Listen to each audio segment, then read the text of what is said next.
Like and subscribe right now, or else this will be in your bed tonight. r/AskReddit by Planet Reddit. Serious, what screams stay the duck away from that person? I was walking home after work one night, and the guy on the other side of the street walking the same way as me was yelling at himself. I don't give a f if I go to jail again. I'd do it again. Yup. I went into a gas station to wait it out a bit pretty quick. I didn't want to find out what he went to jail for in the first place. What if he went to jail for accidentally killing a guy who was raping someone in a dark alley? Your gas station gambit only increased your danger. It definitely wasn't the case since he was super mad about his boss and co-workers or something like that. It's always better to be safe than sorry. And being in a gas station is safer than on the streets with barely any people or vehicles going by. I've had to go in a couple different times when someone was following me, and the cashiers were pleasantly helpful each time. When you feel yourself censoring what you say and do to avoid making them angry. Duck yes. I hate walking on eggshells when talking to someone. I just realized many of my friends are like this. Duck. Always claiming to have the same problem you have. Only worse. Yep. The yes. But let's talk more about ME. Type of person. You think that's bad? Look at MYYYYY hemorrhoids. When anything they ever say is something shitty about someone else. I have a co-worker who will buddy up to you and talk trash about everyone in the office. As soon as that person leaves, he'll talk trash about the person who just left. I sit outside his office and see the a-hole do this multiple times a day. Had a friend like this. Would tell me everyone's personal business. Then I figured out if she's willing to tell people's personal biz to me. What's not to say she's telling people my personal business? Turns out that was what she was doing. I hope someone calls these people out on their stupidity one day. Lack of self-awareness.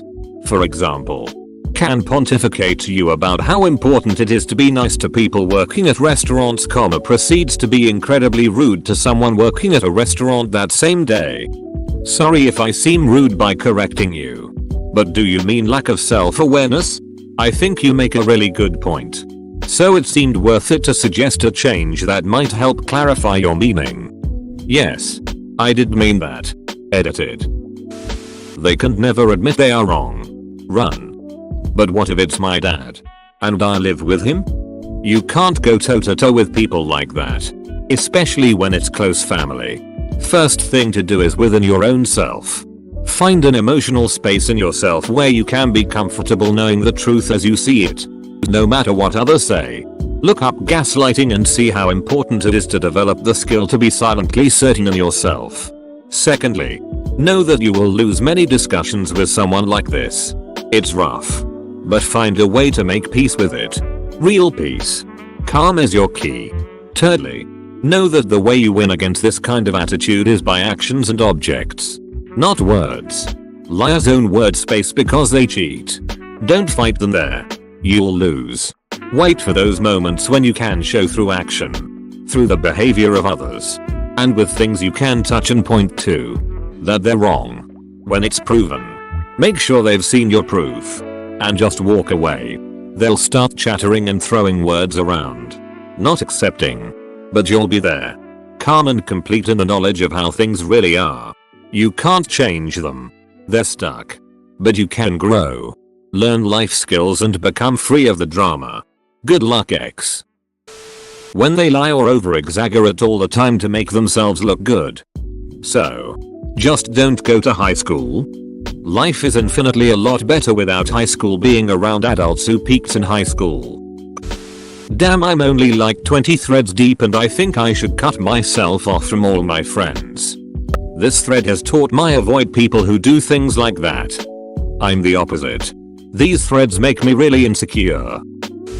Constantly going off about trivial things within an inappropriately aggressive angry manner that makes you feel like if you say the wrong thing they'll do the same to you. Not just a complaint here and there or an amusing rant but a real, scary kind of anger. This makes me nervous because I like to do these really long overdramatic rants, usually during work times for boring classes, about things that I don't actually feel that strongly about. but complain about it in a super dramatic manner that is meant to be funny. Like it's almost like the idea of having such a strong opinion is the basis of the joke that just goes on, and some people get it and think it's funny like me, but others just think I'm being genuine and try to explain why someone would disagree. Like, no my dude, I understand. It's just for the funnies. IDK if this is the type of thing you are talking about or not, but it's just my side of a similar situation. I think you're fine. I do the exact same thing, and it's the crux of why Seinfeld became so successful and popular. People who say, I'm not rude. I'm just honest blunt. No Susan. You're being a beach. There is always a nicer way to say something. If they're cruel to animals or if they don't teach their children to be kind to animals. This is a well-known pattern in the lives of serial killers. Not that everyone cruel to animals will become a serial killer, but every serial killer has a history of animal abuse.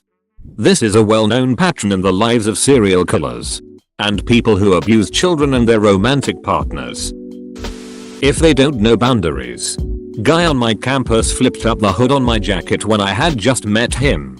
I put it back down and told him not to touch me. He kept doing it and asked why not. Doesn't matter why. If someone tells you not to do something, don't. Few months later he got in trouble for stalking a different girl. Has now dropped out. Trust your gut. Edit. A couple people have questioned this, so let me add. I should rephrase. It's not about not comprehending social cues. I should have said pushing boundaries. There's more to this. Guy did. Flipped my hood when I'd only met him like an hour before. And kept doing it. But would stop if my guy friend was around. It wasn't playful. Got some bad vibes. Same dude later became same friend's roommate. Friend told me that creep dude had throwing knives and knives of an illegal size for our state. He'd also say the girl he stalked would get her reckoning for getting him into trouble. He would just bring her up randomly when no one had been talking about it or anything remotely related. I hate people who are like this. And they love to assert their dominance by doing exactly the thing you asked them not to. Really gets me wound up. Until one day they get their ass handed to them. That usually makes people consider how they go to that point. If they don't. I knew of someone just like that. Died after being stabbed to death in a bar fight he started. Didn't even make it to his 28th birthday or to see his kids get to school. For what? Nothing. Don't ignore if someone happens to make really creepy or too far comments. Back in college I was hanging out with a few people and one chick I knew fell asleep on the couch. This one guy that no one there really knew started staring at her a tad too long and remarked to me she's so cute when she's sleeping without looking away.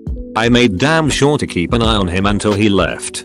He was expelled from campus a couple weeks later for multiple counts of sexual assault.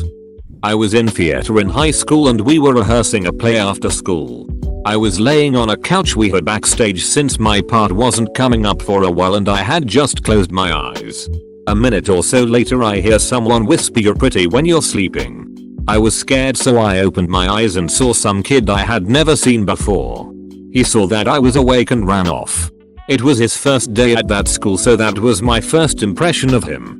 He turned out to be one of the creepiest people I've ever met. He lied constantly and had insane anger issues. I have almost the exact same story but reversed. Was at a uni house party and we'd all crashed in separate rooms wherever we could. Went to wake one of my friends up in the morning. Was told she was on the upstairs sofa. Thought it would be funny to creep her out. All I could see was hair that looked like hers sticking out from underneath a sleeping bag. Proceeded to stroke it and try impersonate Gollum's Precious. Complete ducking. Stranger pulls the sleeping bag down. I scream. She screams. I trip over the inflatable bed behind me. Good times were not had that morning. If you're texting, messaging and they ask a question, and a few moments later, if you haven't answered yet, they say something like, haha, guess not, or okay, I guess I talk to you later, then. Especially if you've never been known to ignore someone's messages. It's a small thing but I've seen firsthand how it opens up patterns of passive aggressiveness and manipulation. If someone talks to you about how shitty they are as a person, you should believe them. Even if they seem nice and friendly to you. Also, If you see someone be shitty to someone else, they will eventually be shitty to you. Source: I'm kind of a ducked up person. A friend that cut contact with me for no reason a few weeks later. I'm actually a piece of shit. A friend that was nice to begin with, but slowly became more and more toxic and condescending the longer I knew him. I can be pretty manipulative sometimes. Someone who ended up manipulating me. The I'm kind of a ducked up person. One sounds like someone who doesn't want to be a burden on others for all the wrong reasons and cuts contact when they get too close to someone because they think it's better than their shit spilling over onto your plate. You described me.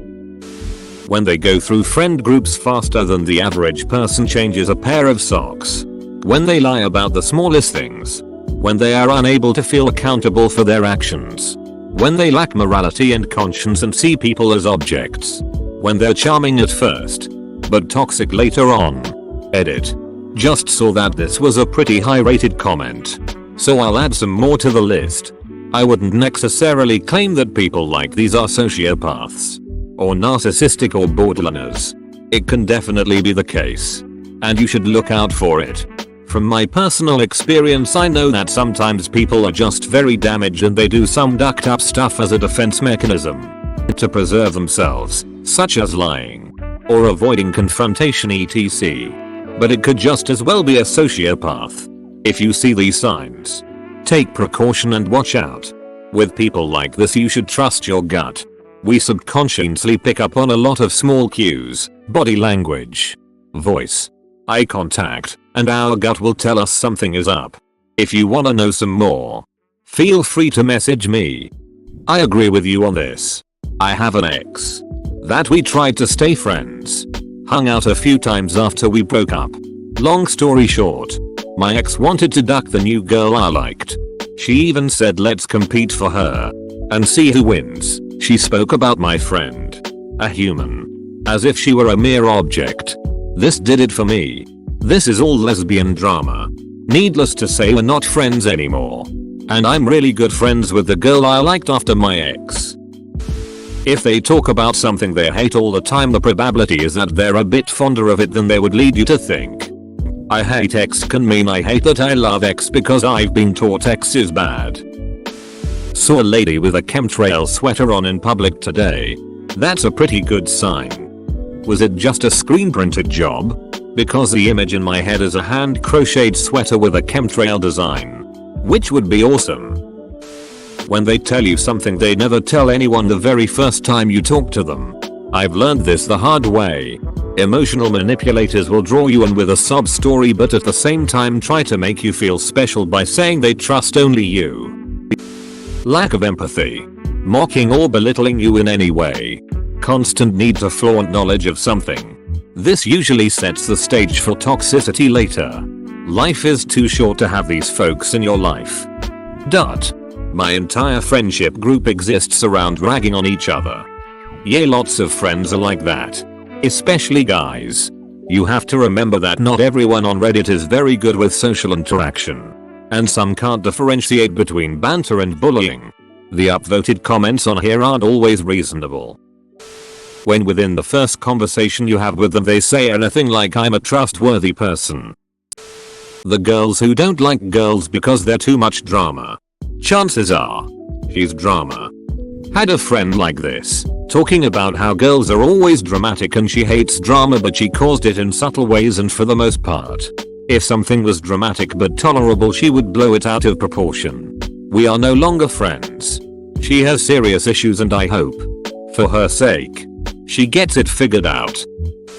Refusing to learn from their mistakes. You see them start posting about a new business opportunity to become your own boss and make easy money. They'll ask you to hang out and it will turn into a sales pitch for a pyramid scheme. When they try too hard to force a relationship with you, instead of allowing it to grow. When a stranger does this, and it's on a short time scale, minutes, maybe hours, it's called forced teaming. And it can be the sign of a genuine predator. If so, they're probably going to try to get you to go with them to a private location, where they feel more comfortable doing whatever awful thing they were planning on the first place. These people will also ignore your no's, often trying to be charming or nice to cover up the fact that they're ignoring your wishes. When acquaintances, people you meet at work, etc. do this, invite you to too many things, share personal stories before it's appropriate, etc. I generally find it's a sign of someone with unstable emotions and poor boundaries. This person is desperate for connection, and they end up glomming onto anyone they can get their tentacles on. A person like this can suck you dry if you don't have good personal boundaries yourself. When I was about 19, I took a bus to Vegas to visit my BF. I arrived at 6 PM. But because of crazy circumstances my BF wasn't there to pick me up, and I couldn't call him. This was around 2002 to 2003 before cell phones really took off. I waited at that bus station for hours. While I waited, several guys would talk to me and hit on me. But one stood out the most. He seemed really nice. He was concerned for me. He felt I was being stood up and that it wasn't safe for me to hang around the station. He claimed he drove a taxi and offered to give me a ride. But I didn't know where to go. And I knew my BF was coming. I didn't want to leave. He offered to get me a room at the cheap hotel across the street so I could watch for my boyfriend through the window but be safer than out in the open. I had been waiting at that station for 5-6 hours. I was tired and hungry. I was young and naive. I agreed. He said his taxi was down at the end of the block, so we started walking in that direction. When we got far enough to be out of the light and noise of the station, I suddenly got very scared. It was suddenly dark and quiet and I was going somewhere with a man I didn't even know. I told him no, I wasn't going. My BF was coming. I'm going to wait. He tried to get me to change my mind. But I went back to the crowd. I still can't believe I almost went with him, and I shudder to think about what could have happened if I did. Maybe nothing. Maybe he was just a nice guy. But I'm glad I didn't take that chance. I'm glad you didn't either. Yelling angrily at their own poop in a public bathroom. I once walked into a public art gallery bathroom to the cries of "Get out, you piece of shit." It took me a solid minute of listening in to realize they weren't talking about me. But that's still a pretty great warning sign to get out before they find out you're nearby. Hey man. Don't judge. It be like that sometimes. Yeah man. You show that turd who's boss. A tendency to overreact. It's not like it's a sign they are gonna kill you, but it's very likely they'll be extremely difficult to work with in any sense and be quite a drain on your life. Wouldn't recommend dating or becoming close friends if you feel they overreact to a lot of different thongs. How many thongs is too many? Girls that think saying shit like "if you duck with me, I'll be your worst nightmare" makes them quirky and cool instead of totally insane. In terms of friends or significant others, stay the duck away. I remember hearing an accused person on the stand talking about, "I'm the kind of guy who'll be your best friend or your worst enemy." Yeah. Dude. You tell yourself that. You're not a violent donghead. You're the biggest hero in the world. Some dude at a party tried to jump into bed with me to sleep. Instant hell no. The dude was a creep. Kicked him the duck out pronto. Even though it wasn't my bed. The dude gave off serious rappy vibes while I wasn't in bed with him. I'll be damned if I'm going to sleep anywhere near him. So, basically anyone that invades my personal space while I'm drunk. I'm a nice guy. Which sucks because we always finish last. If they have no social tact or emotional awareness, people like this like to say rude, hurtful and offensive things under the guise of being blunt. My boss is like this. She yells at everyone in the office. And a few managers above her have spoken with her about it. She even told me once to not associate with some people in the office, as it was her impression that they were lazy. Basically she wanted me to base my opinion of someone else based on hers. Mind you, I always work hard. And I'm currently friends with said people. Damn it, as an extremely socially anxious person this isn't a fun thread to read. Yeah. People need to stay the duck away from me. Apparently. When looking at them causes your gut to cramp with unease. Your gut recognizes danger even when your mind says but they're not dangerous at all. Every damn time I've had that gut reflex. The person it's about has been psycho, dangerous, or both. There was a professor at the university I used to work for that was like that. Everyone hated him. But no one could really say why. Exactly. He just gave off this incredibly weird vibe. A few years ago, he got arrested for having a ton of child porn on his computer. He was part of some child pornography ring and 60 other people got arrested along with him. What was he like? Thanks for watching. Subscribe for 3 videos a day.